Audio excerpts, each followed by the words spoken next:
Մերոնք ասում են մայիս-վայիս, իսկ հին հռոմեացիներն ասում էին, որ մայիս ամսին ամուսնանում են միայն վատկանեք։ Բայց այս վախը կապ չունի ոչ եկեղեցական կանոնների հետ, ոչ էլ անեծքների։ Բացատրությունը շատ պարզ է։ Մեր պապերն ասում էին, գարնան 1 օրը մի ամբողջ տարի է կերակրում։ Իրականում մայիս ամիսը շատ ակտիվորեն կապ ունի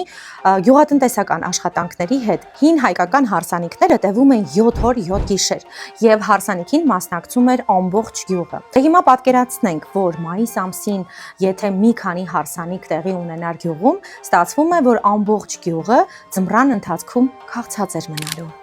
Այնպես որ սա ոչ թե ճակատագրի, այլ սովորական կենցաղային հաշվարկ էր։ Մեր օրերում ոչ մի գյուղատնտեսական աշխատանք չի կարող խանգարել, որպեսզի մարդիկ երջանիկ լինեն։ Չմոռանանք նաև, որ մայիս ամիսը հաղթանակների ամիս է։ Այնպես որ սիրեք, ամուսնացեք եւ բազմացեք տարվա 12 ամիսներ։ Մեկնաբանությունների հատվածում խնդրում եմ գրեն այն մարդիկ, ովքեր մայիսին են ամուսնացել եւ վստահաբար երջանիկ են, անկախ ամեն ինչի։ Իսկ սա Անիասն է, H, որտեղ ես պատմում եմ ամեն բան հայրի ու հայկականի մասին։ Միացեք, սրտիկեք եւ մեկնաբանեք։